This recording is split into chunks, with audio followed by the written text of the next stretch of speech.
Good evening and a warm welcome to all of our viewers. Thanks so much for stopping by for another really great Uncle Bobbie's virtual author event. We are here tonight for what's going to be a captivating and exciting virtual event. This one's going to be a little bit different than many of our others because we're here to celebrate and unpack a recent release by Dr. Guthrie P. Ramsey Jr. called "Who Hears Here" on Black Music, Past and Present. So we're bringing you authors, we're bringing you musicians, we're talking books and music. Oh, what a great combination. Before we get started, I'm going to just lay out some housekeeping rules. As you know, there's going to be a live audience question and answer session directly after the conversation. So please feel free to submit your questions using the Ask a Question module at the bottom of the screen during the course of the conversation, and they'll be selected for the panelists right after. Who Hears Here was released in October, and if you haven't gotten your copy yet, you can do so by clicking the link, the green box underneath the screen. That'll take you to Uncle Bobbie's bookshop. If you happen to find yourself in Philadelphia and in Germantown, you can come pick up a copy at the store. Maybe they'll be signed sometime soon. So let's get into it. Our esteemed author for the evening, I'm going to tell you a little bit about him. Dr. Guthrie P. Ramsey Jr. is a music historian, pianist, composer, and professor of emeritus of music at the University of Pennsylvania. He's a widely published writer, he's author, co-author, and editor of 4 music history books and many essays and articles, including Race Music, Black Cultures from Bebop to Hip Hop, which some of you might know is a very, very popular book at our own Uncle Bobbie's. As a producer, label head, and leader of the band Dr. Guy's Musicology, Ramsey has released 5 recording projects and has performed at venues such as the Blue Note and Harlem Station, New York, and the Annenberg Theater of the Performing Arts and Chris's Jazz Cafe in Philadelphia, and many other venues worldwide. I'm really excited to introduce Dr. Ramsey, along with our panelists and conversational partners for the evening, Dr. Farah, Jasmine, Griffin, and Terri Lynn Carrington. I'm waiting to hear all your applauses out there, the virtual applauses, while I bring everybody up. Let's see. Here we go. Now we're cooking.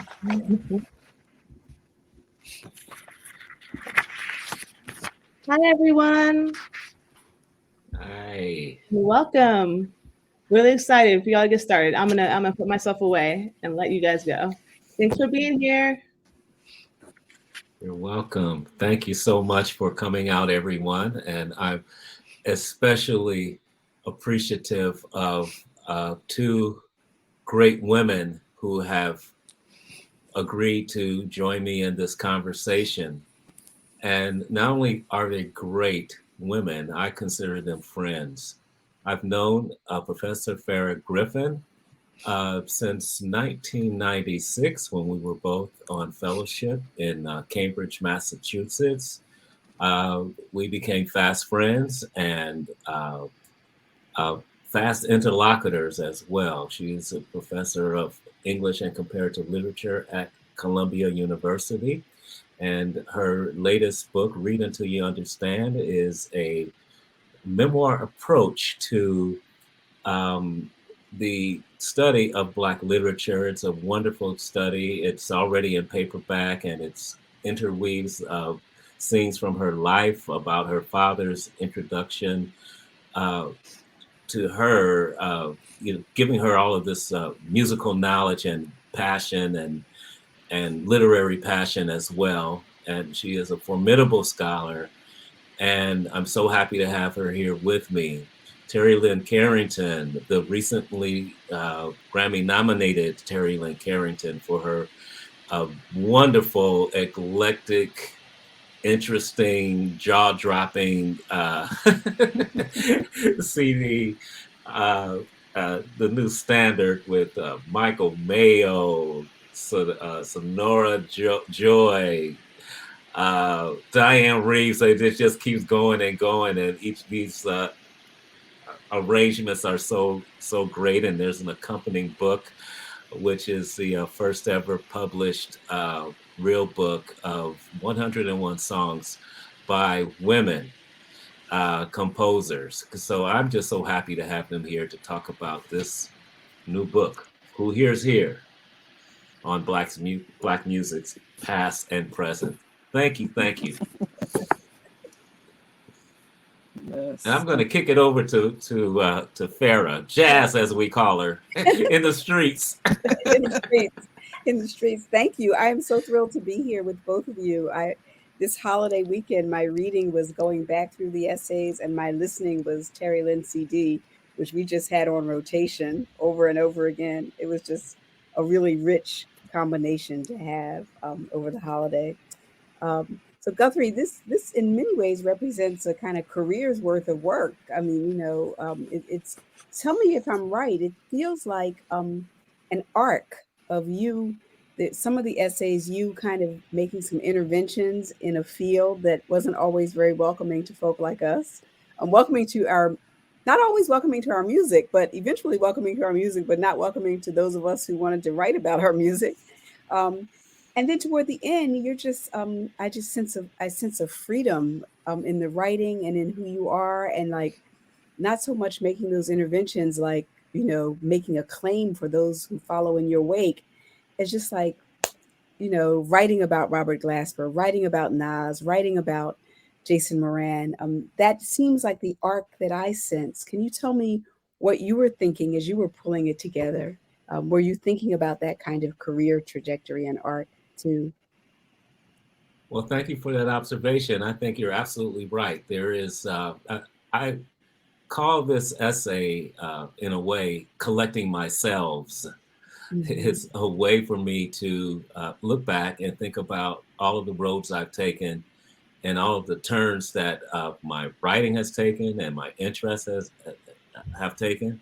And I have to say that I'm a born collaborator. So what I sense in those essays as well is that who I was in conversation with at the time, because that always changes you, right? You have this uh, idea of yourself and what you want your work to do, and then all of a sudden you meet somebody and you see how they're rolling with their thing, and then things like, okay, I think I want to go down that road.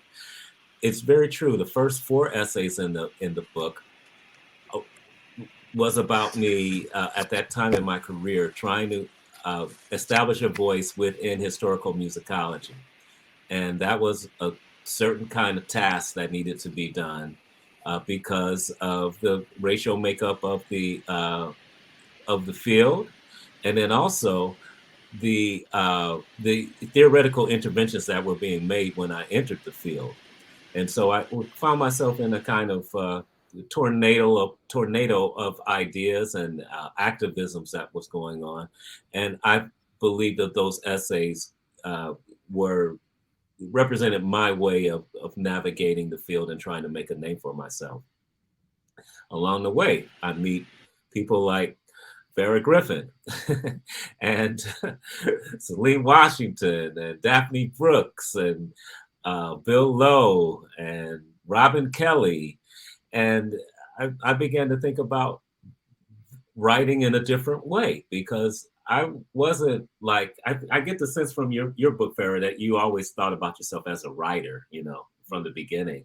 And I didn't really think about myself that way. I became a writer to become a scholar and not necessarily to get a wide uh, uh, a wide audience, because I wasn't really concentrating on that. I wrote one New York Times piece back in 1992, and I just thought, oh my God, why would I do this? And now I'm thinking, oh man, I want to write for the New York Times. Trying to get a hookup. So, and then of course I have to say this, maybe for the first time publicly, when I met Kelly Jones, my wife, and seeing her, how she navigated the writerly world with her, bully pulpit as a curator. I said, wow, this is a person who does the deep research, but on the topics, but is always thinking about a broader, smart audience that she'll reach. And then that certainly rubbed off on me by the time I get to the end of the book. Mm-hmm. Absolutely. It seems like all three of us, enter into music in a very different way. Well, you and Terri Lyne are musicians, um, musicians who teach, um, you know, through musicology, Guthrie, and then Terri Lyne at Berkeley in a conservatory setting.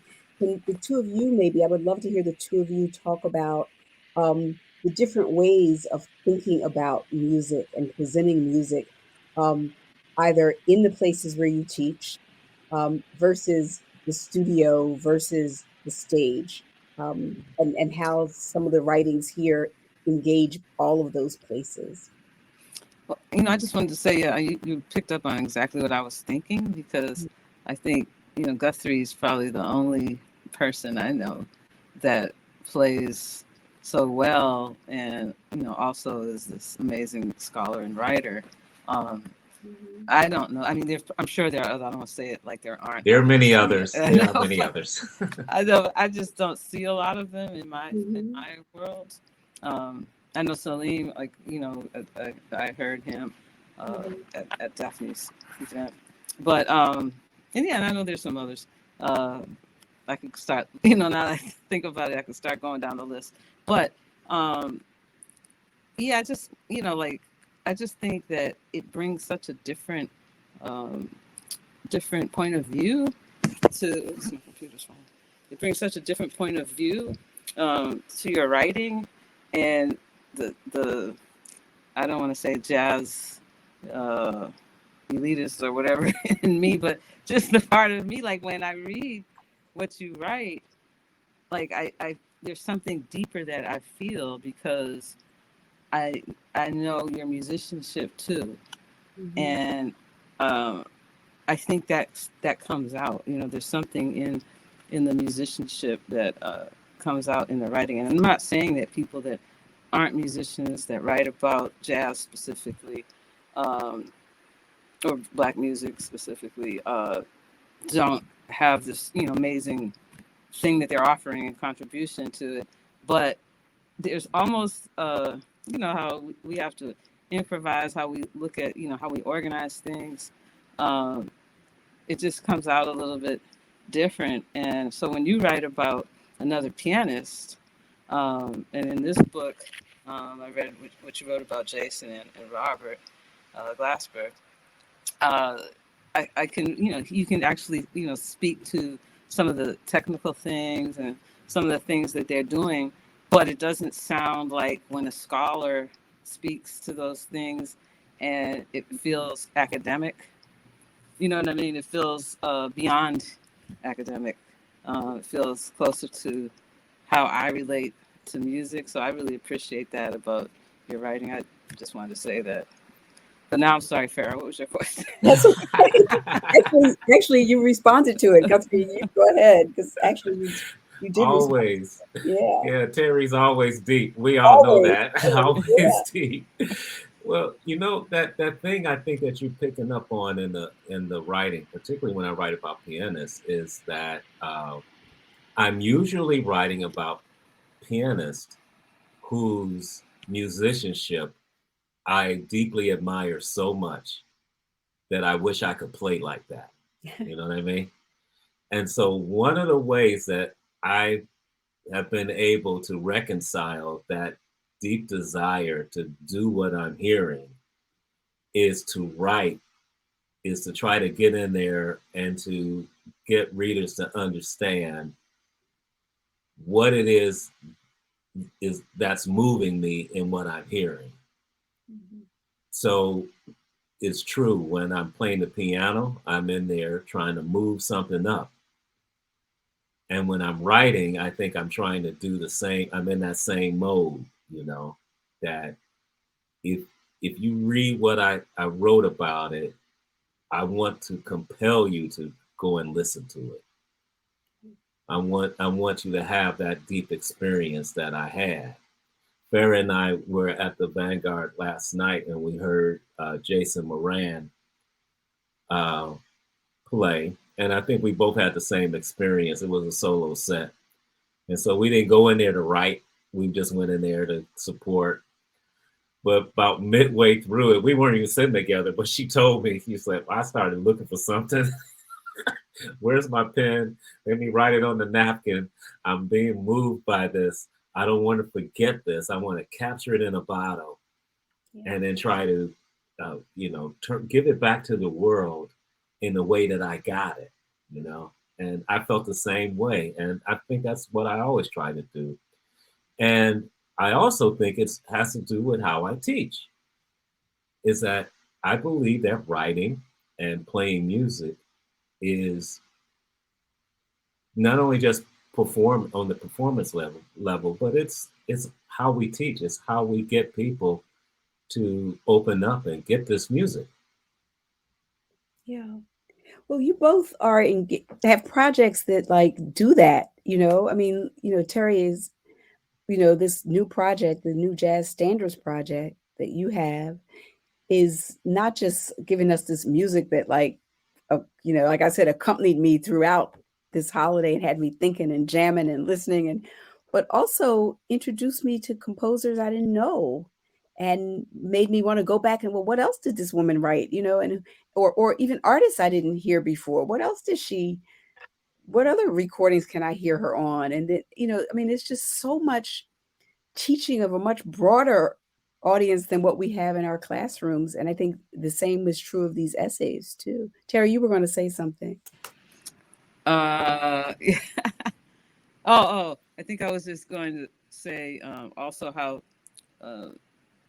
bringing it all together with talking about just Black music in general, all the different sides of it, all the different styles within Black music is so important. And as you know, like so many in the jazz world, I mean, most people in the jazz world appreciate, but it's hard when we're playing all this difficult music and then, Cardi B comes on or whoever. I mean, it's just kind of, it's hard to make, it's almost like code switching, like, because you get into it and you like it, but it's something different. But I love, reading, both of you and other people too that really make those connections, through the whole lineage of Black music. And I like that, too, about your book when reading up the one about secrets and lies and transcriptions, and talking about, because I never had really thought about that, just what transcribing the music really did. I mean, and I'm in, jazz education, which is also kind of, it's based on that idea. And then like when you said Black music without Black folk, that really stuck with me because that's kind of what we're dealing with all the time. And most of the time, we're not, if you're teaching a jazz performance program, there's sometimes very few Black people in those programs. And then you're looking at how, how the music itself has changed over the years. And of course, the players and how global it's become and all that, which is all wonderful, but we can't, it's wonderful, but not, to the expense of recognizing the history and the foundation.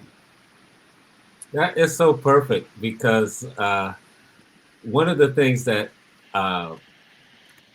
has guided my approach to music writing is that I came up as a working musician. And so therefore I could not go in and say, oh, this jazz or not that jazz, or I'm not going to play that gig. If I'm eating off that money, I'm not going to play that gig because they might be dancing, or they may not be there to hear the music per se, or I might be trying to get some songs together.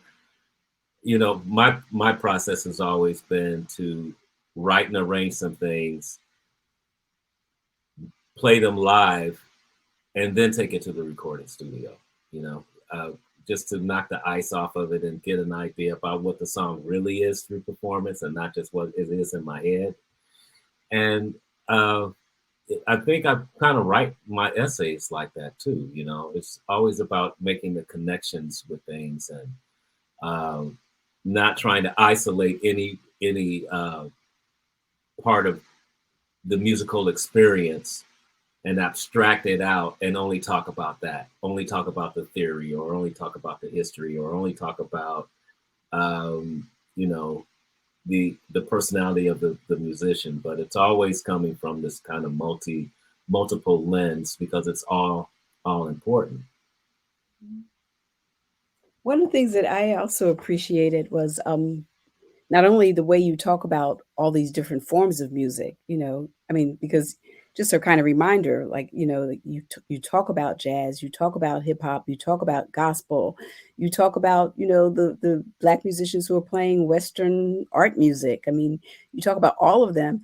And I also appreciate, especially in the early essays, where you remind us that we aren't the first generation, or Baraka wasn't the first generation to write about the music. That folk been writing about the music since the 19th century. Black people have seen it as, one of the most important accomplishments that Black people have produced, and have produced a body of scholarship. And I love the way so many of these essays won't let us forget about those pioneering scholars. Like, we all want to act like we invented the topic of writing about this music, as if earlier thinkers weren't moved enough by it and didn't recognize its brilliance and sit down and try to write about it too. Can you talk a little bit about kind of your discovery of those early writers and why you felt it was important to like give them their due?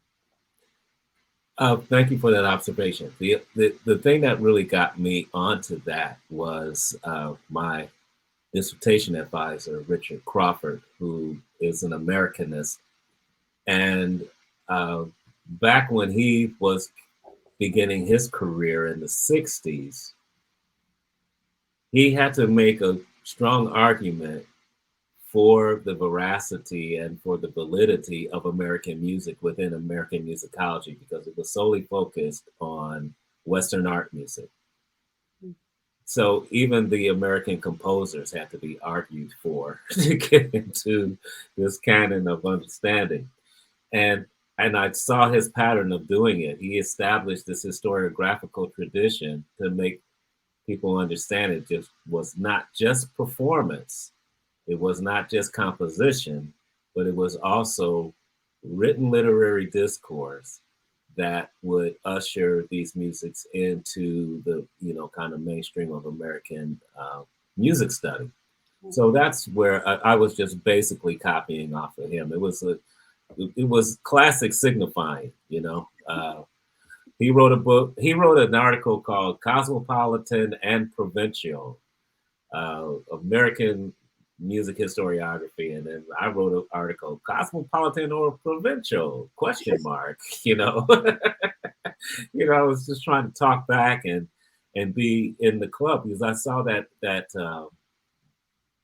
pattern. I saw how successful he was with it, and also, I just became enamored of these 19th century people. I don't know what it is about them, but they're so deep. They're so forthright. Just the things they endured, the conditions that they were doing this under, the miracle of transcontinental travel at that time, if you were Black, right? We get uncomfortable in the, in the airports today if we feel like we're not getting treated, like we want to be treated, and sometimes in our head, sometimes it's not. Okay, but we know it wasn't in their head. We know that they if they were going to travel like the Higher Sisters did from California to Boston in 1883, that was a precarious route, and throw shows all across the country. Okay, how they met these new musicians in each city, I have no idea. How they let them know they were coming, how they got them the music before. This was before PDFs. Okay. and you do the history. Farah, you're kind of out of the frame a little bit. Okay. Yeah, Yeah. yeah. And I just find them to be miracle workers. Yeah. And so it's really hard to let them go. Once you meet those 19th century Black people doing all of that important work, it's really hard to let them go. Yeah. Right. Right. As you know so well from your own work. Yeah. No, they are miraculous. You know, they're like you find sometimes you find somebody and you're like, oh, this is the precursor to Terri Lyne. This is Yes, the 19th century version of Terri Lyne Carrington. You know. Yeah, absolutely. nothing new under the sun. I mean, Yeah. yeah, there's definitely. I mean, I think that's what's so important about both of your work, because there were people, and that's what if we're speaking even about jazz and other women playing music, there's a lot of people that I didn't know of that I had to discover, Yeah. and how we do this kind of collective corrective work, Yep. and think about, like, I think about the same things, like what people went through, just, I mean, even just the classic example of Mary Lou Williams and her first train ride and how that turned out. Exactly. And I was listening recently to a lot of oral histories because I did a piece an installation I did in Detroit in October, and I put these excerpts of oral histories together of Melba Liston, Alberta Hunter, Maxine Sullivan, and who am I missing? Melba, Maxine, Alberta, and Lil Hardin Armstrong. Mm-hmm. And to just listen to them talk, it was crazy, just to feel what they felt through their words. And I don't know why it took me so long to dive into these oral histories, but the things that were talked, some of the stuff was outrageous. I mean, Melba Liston really went through. She paid enough dues for all of us. Yep. And so bringing that to life in your work, just like through reading, is beautiful, because I think if we're lucky, some people are pointed to maybe being able to find some recordings and just do more research on so many great on what with the Griot Awards were the other night. So where they talk about Black excellence. I'm sorry, I'm not trying to laugh, but but I can't help myself, because so much of the Black excellence that is being talked about is in pop culture. And I don't know, I will. This is a little off topic, but I mean, No, it isn't. What we do is to try to combat some of that, because it can be how do I say, not burdensome, but it can just feel overwhelming to be trying to do things. We have teaching jobs and all that, and nobody's starving, but it can be overwhelming to just constantly be doing this good fight for whatever you want to call it, high art, real creative art, and things that are an alternative to pop culture. And and as I said, most of us understand and appreciate pop culture too, but so many of the masses of especially the Black community are so, hip hop is so it's so important because it's the conversation now, but people aren't making the connections with jazz. So that's why all of this work is so important. But I just it's hard not to get a little deflated sometimes. Thinking about because it's like you're not relevant to so many young artists, young people even studying music. People at some of these Ivy League schools or a school like Berkeley, you just become irrelevant because they're so consumed with what's happening now, and it's got to be a way to kind of try to do both, and that's obviously how we try to teach, I think. But Oh yeah, definitely.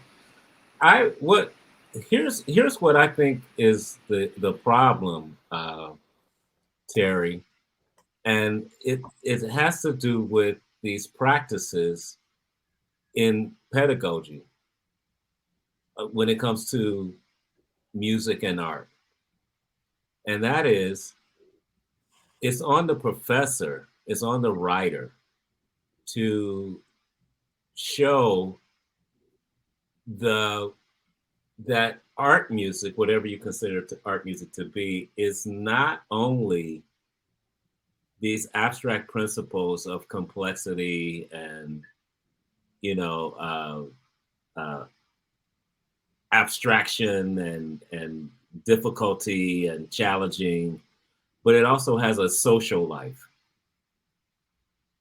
And then conversely, we have to show that the pop realm is not just function. It's got these other kind of layers of complexities. And I have to say, just as someone who recently got some, what will I call them? Some technical notes from Terri Lyne Carrington on a recording I made. And I mean, the detail, okay, that she responded with is really what I'm all about. Is that seeing this cross relationship between the world of pop and the world of art, that they really do speak to each other. But I think that in some people's writings and in some people's teaching, they try to keep them totally separate. Like I wouldn't have any problem teaching a Florence Price symphony and a Cardi B song in the same class, in the same day, and show them both how they represent women navigating the musical genres and the musical discourses that they were given and how they got around them and did their thing. I do a lot of that in the book, is trying to make these connections, as you put it. But yeah, but listen, I'm not the one like you out there on the road having to deal with you're doing the frontline work, you know, out there every day doing it, in the clubs, in the auditoriums, and teaching, by the way, in a conservatory, which is an entirely different model than what I teach in, because it was conservatory. What does it mean to conserve? What are you trying to conserve? Well, everything. Everything that we like. Try to conserve a house.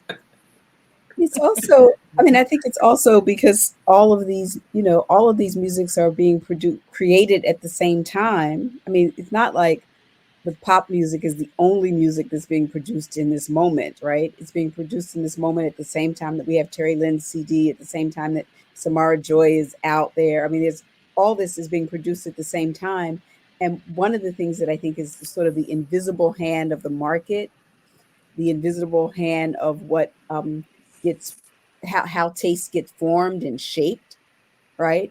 That, what we think we like, how we like what we think we like, how that gets produced.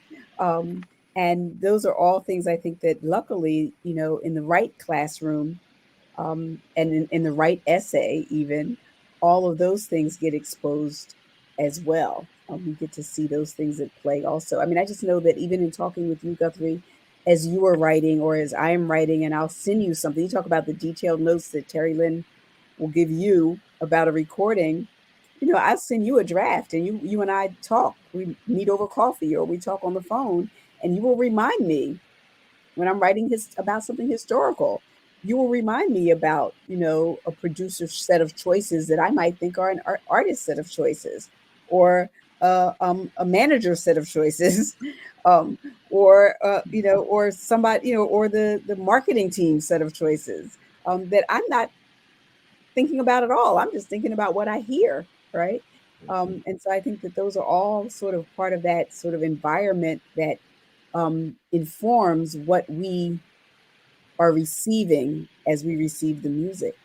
That you're talking about, why Florence Price and Cardi B, might come out in a comparison to talk about the two of those women. Yeah. They both knew how to dress.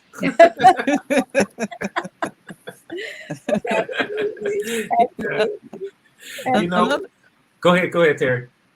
I was just going to say another thing that I really appreciated is in your free jazz essay, how, because I started, I was reading it. I'm just going to be honest. I was reading it, and I didn't pay attention to why necessarily, but as I was reading it, there was something I was starting to get a little uncomfortable, and I didn't stop to take a pause to address why, and then at the perfect moment, you acknowledge that there wasn't space for women in that time, during that time in that style, and that was really important, to me while I was reading it, because I do get tired of reading, about all of these men creating the music, and then when women are being talked about, most of the time, of course, they're vocalists. So I realize that even if I'm listening to the radio or if I'm reading a book, these things now I'm developing an allergic reaction to. Just whatever's coming in, you know what I mean? Yeah. So incoming missile. Exactly. Yeah. So I just really appreciated you, acknowledging it, because, it needs to be criticized as well. So thank you for. You're welcome. And this kind of goes back to what Farah was talking about at the beginning, is that I had to grow into that, because I came into musicology in the late 80s, early 90s, and feminist musicology was just beginning to be established. I mean, I had advisors, I won't name who said, "Oh, this is just a trend. You want to hop on that? You want to hop on this feminist musicology thing? I don't know. Just think about your career, and consequently, I don't know. I have to go back and see just how sexist my early essays were, because they were of their moment in my life, and they were they were written before we had access to all of the knowledge that people like Farah and Daphne Brooks and many others, Tammy Cornoto, and just this kind of blossoming of this literature that has occurred since I started writing. So consequently, these early essays are going to look like their moment, and then hopefully as the essays move along and become more current, that I learn some lessons, and I have to own that. I can't read, as I say, I'm collecting my selves. Yeah, I think that's what's beautiful, though. I mean, that's what many of us are doing, so. Well, it's kind of connected. Remember, you told me, you said, when you were playing standards, you were like, I wasn't even thinking about that. All I do is play men's music,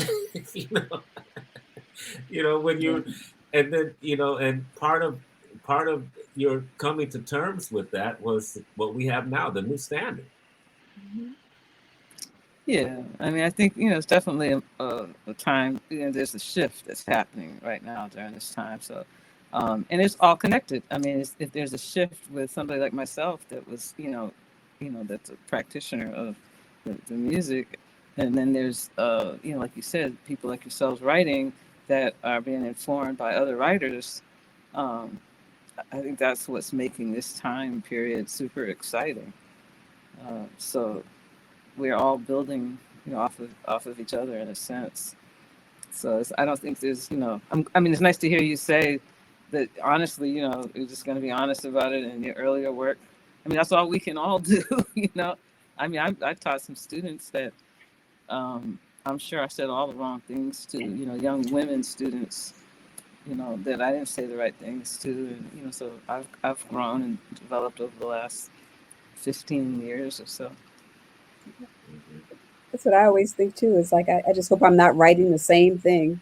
There's a epigraph to one of I think it's to one of Baraka's books. I don't remember which one, but where he says something like, "He who writes this book shall never read it." And I thought there's so many different ways to take that. Like, I'm never going to read what I wrote, but also by the time you finish writing it, or by the time you finish recording something, you're a different person than you were when you started it.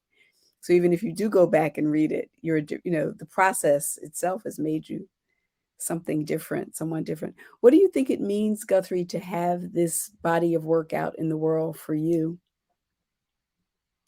Well, I have, my publicist asked me to, her first assignment was to ask me to please reread the essays. I know the process that scholars go through with work.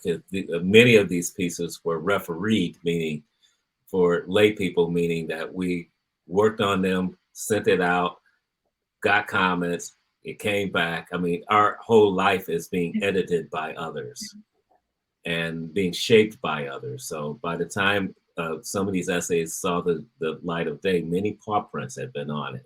This is what it was. So I reread the essays, and one of the things that struck me is that just how hard I was working. Yeah.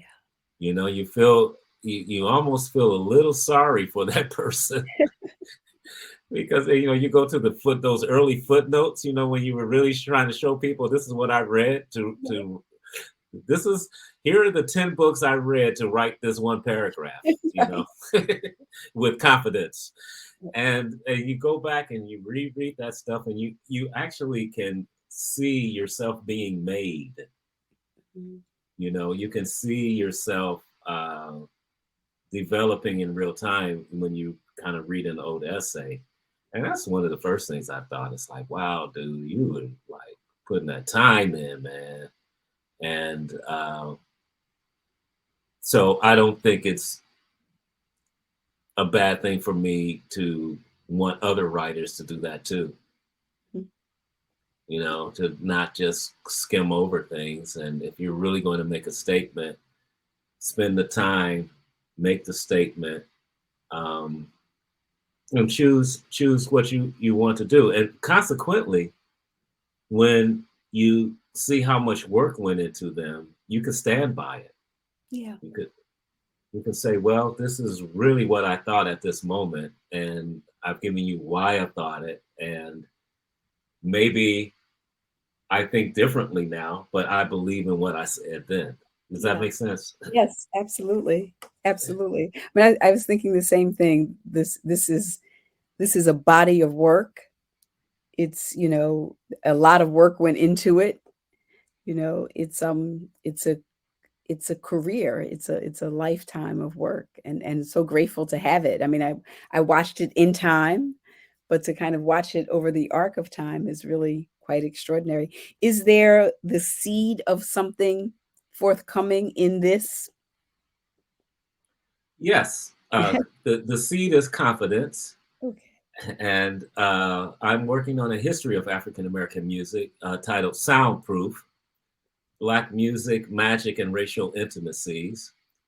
It's about two things. The history is sort of like my kind of big statement on the entire history. Although that, in this book, I need to hold it up. This book has, it touches on many of the points, but they're more like silos. It goes into subject matters rather than a cohesive, whole. And I'm writing that book right now.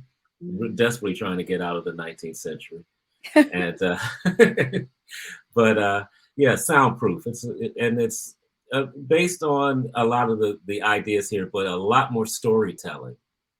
Because here there are stories, but I don't linger a lot. It's going to be a lot more selective, and just having a good time with that. I have some performance pieces that will come out of that piece. You saw one, Hype Milk Ghost, which was based on the first 3 chapters of the new book. Yeah, so yeah, just the big history. I'm going to write the big history. I'm going to make the statement. Blah blah blah. Looking forward to that. Definitely looking forward to that. Yeah. So, is there anything you want everyone to take away from this as we move forward? Yeah, follow me on Instagram. Let's keep it high level. And Ramsey Music. and Facebook at Guthrie Ramsey. I can't think of anything more esoteric than that. Just say, follow me. I don't know what the Twitter thing is doing. We'll see. Dr. Guy Musicology, as long as I'm there. Fair enough. Follow him. Yeah. Hey everyone. I just wanted to invite anyone who hasn't yet submitted a question for the Q&A. I wanted to get that started in a moment, and we do have one question, if I may. Let's see. Okay. This question is from Tanji Gilliam. And it says, hello all, happy holidays. My question is regarding the new concept of accompaniment in the rhythm section of bebop. That's page 159 in the book. Given bebop's radical departure from earlier subgenres, how can we connect it to the politics of respectability and perhaps a resistance to it? It looks like we lost Guthrie for a minute. We have to wait for him to come back to answer that question. We're gonna get him back. Let's see. Not that. He says he's frozen. Okay. Let's see. If you can ask him to refresh, that probably will help. Just refresh the page, and then I'll also get him back on here.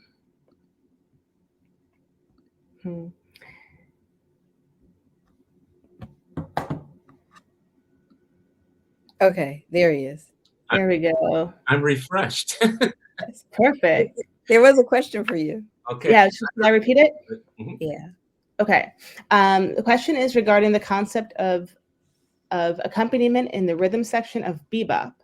Given bebop's radical departure from earlier subgenres, how can we connect it to the politics of respectability and perhaps a resistance to it?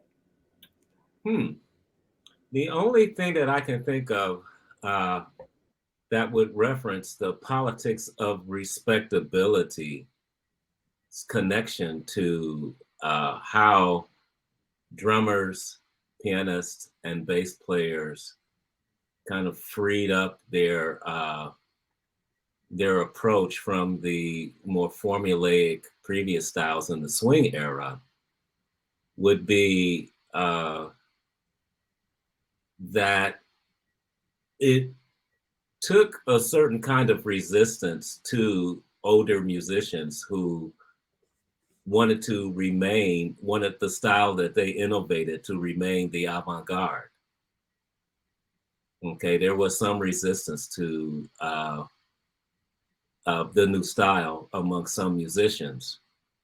Many musicians, not all, thankfully, particularly when recordings were more important than they are now, frankly, to a musician's career. Many of them had a style and they stuck with it for their entire career. Now, the great ones, like Coltrane and Miles Davis and Mary Lou, too, morphed into new things. But anytime you do the morphing, anytime you start experimenting, anytime you say, well, I love what you did, but it's just the basis of what I'm doing, you're going to get some pushback. Yeah. And I guess in music, it would have to be, to actually really get into this question, you have to think about what is musical respectability, which is something I'm not entirely prepared to answer right now. But I think that's what I would think about. What does it mean to be musically respectable at this time in this place? Because it's not going to be one answer. It always will change depending on the on the situation. And the final thing I'll say is that when it comes to developing personal styles, whatever you feel is personal to you or whatever you like personally is always connected to larger social and cultural webs that through which you understand personal. It's never just personal, just taken out of somewhere or taken down. It's always about what you believe is personal, your personal style in the context of larger social and cultural forms. So that's how I would try to approach this idea of musical respectability. That's the best I can do with that one.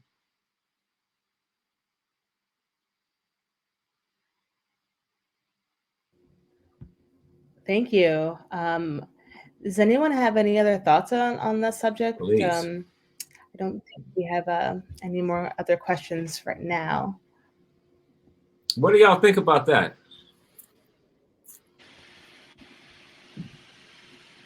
I mean, I think, you said it. I don't think I have anything to add to it. Yeah, I'm not sure what musical respectability is. And it seems to be like the people I hang out with, like Herbie Hancock and Wayne Shorter. I mean, they're, out of that school, Miles Davis school of moving forward. And so anybody that's been innovative, which is what we tend to like, right? Innovative players has had to say, what basically everything you just said. I don't want to repeat what you said.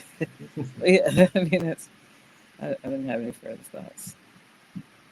Yeah, I'm not entirely sure I fully understood the question, but I do think that it's just so interesting of what becomes respectability. That the beboppers, I don't think in their time were being respectable in a way, and then by the time you get the kind of sort of neoclassical sort of strain that moves against innovators, it becomes respectable, right? But one of the things I think would be fascinating is what constitutes respectability, and when does something that is seen as avant-garde and going against the wind, when does it get established as respectable? And usually it's when something else new comes along and challenges its newness, which is what you just said, I think. Yeah. I mean, it would be interesting to see how that happens with hip hop, or not just hip hop, but with contemporary popular music. At what point will like some younger artists come along and some of the artists who people consider ratchet today become the epitome of respectability. It will happen. Yes, indeed. I can't wait. Can't wait. You know what? I have to say that I've never gotten into reality TV shows. I have music. All I have to do is sit there and watch what you just said play out, and then watch how people react to it.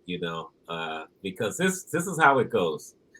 The entire history of music could be summed up like this on style level: that there are innovators, and then the next generation takes those innovations and make it their rhetoric. It just becomes rhetoric. It just becomes something that you can deploy as a statement that puts you in history, puts you in some kind of relationship to some historical practice in your playing in real time, and you take your listeners with you. So you actually have the ability to get your listeners to time travel with you, when they, particularly if they are understanding the references that are being made. Case in point, Farah, again, we have to talk about the music we heard the other night, where we had a pianist going from Chopin to James P. Johnson to Jerry Allen and back to the Monk. And okay, it's just, and we went from, the 19th century, and then we went to the 40s, and we came back to the 20s, and then we went back here. And so that's the beauty of it. That's why you want to be musically educated. You don't want everybody moving through time and you still sitting your you know, you're just sitting right there, not moving because you don't understand the references.